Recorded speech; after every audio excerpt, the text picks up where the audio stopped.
Today, I want to share with you one message. You are not alone. If you're struggling right now, if you're suffering, if you can't find the answers you want or the solutions that you want or the way out of your current predicament, internal or external, you're not alone. Someone out there has had the same problem, the same feelings, the same experience. And the more that we extend ourselves and reach out to find someone to connect with, maybe I'm that person for you, there is a way out and there's a way through. And there is something glorious waiting for you on the other side of this experience. You know, earlier in my life, I'm 46 now, earlier in my life in my 20s, my teens and my 20s, and really half of my 30s, I suffered a lot internally. I had a good life on the outside, but on the inside I was really unhappy, let's say. The trick for me of getting out of that, not the first thing, definitely not the first thing. One of the last things I realized before I started breaking free of the suffering that I was going through is that I realized that I was attached to the suffering. This is very interesting. I don't think a lot of people ever really realize this about themselves, and I certainly didn't for a very long time. I got a certain pleasure out of being miserable in a way. It was a part of my identity. I listened to a lot of kind of dark, emotive, dramatic. What was that band called? Dashboard Confessional. I still love the music, right? So I'm not hating on any kind of music. The impact that I had around being attached to suffering is that it gave a sense of sensation. It gave a sense of meaning to me in my life. The struggle itself was like captivating in a way. And I really was attached to it. It wasn't until I really started getting devoted to a spiritual path and started learning that like joy is the key and to be joyful, which I judged people who were joyful, by the way. I mean, I would have judged the hell out of me right now, honestly. I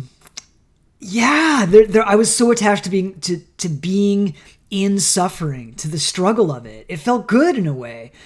And especially because I was doing a lot of rock climbing and outside intense sports, I would get injured. My hands would get bloody, I rip the pads of skin off my hands and it felt great. And I'd get done from a day of climbing and I just have wounds all over my body. And we were like, yeah, the guys and girls I was hanging out with, like it was a total club and camaraderie. And, it just, I was hurting myself in a lot of ways.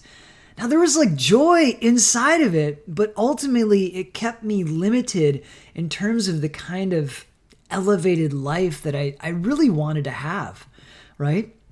So, all this to say, if you're struggling, come out of the dark of your struggle and connect with someone. Shame thrives in the shadows, and loneliness grows in the dark. That sounds like a country song, I think, or at least a woke country song, which probably doesn't exist. Anyway, get out there and connect with someone. The way that I found my way out of my suffering, and even when I have days or moments when just feel like, bad, I connect with myself, number one, and I create a sense of vulnerability with myself. And number two, I connect with somebody else who I can really trust and who I can be vulnerable with. Suffering, it's hard to continue suffering if we live vulnerably every day in the right kind of ways. Vulnerable in the sense that we take responsibility for our lives, but that we also find an access to tenderness in our hearts and share that tenderness with others. Another interesting part of connection and suffering is that projection can't live in connection.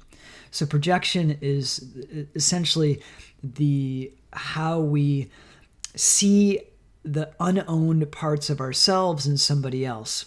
So the kind of classic way of seeing it is like, this is the example I give for myself a lot, is like, oh, they're an angry person. God, they're so angry.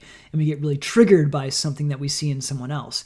Most of the time, we get so triggered in that thing that we see in someone else because we don't know our own relationship to that quality. So anger, so control are pretty common for me that I kind of project onto other people sometimes, and I get triggered by, you could say.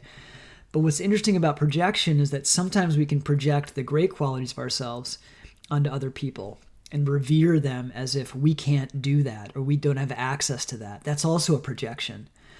And the way to pierce or dissolve that projection of only seeing good in other people and not seeing good in ourselves is to connect.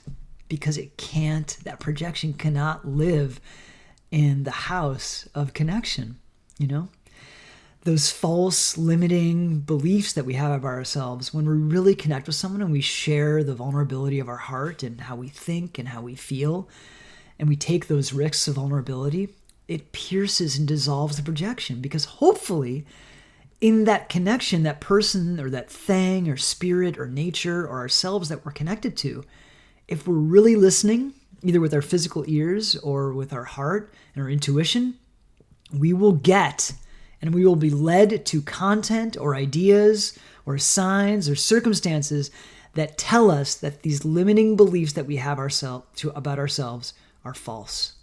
And we will wake up and pierce the suffering that we're in.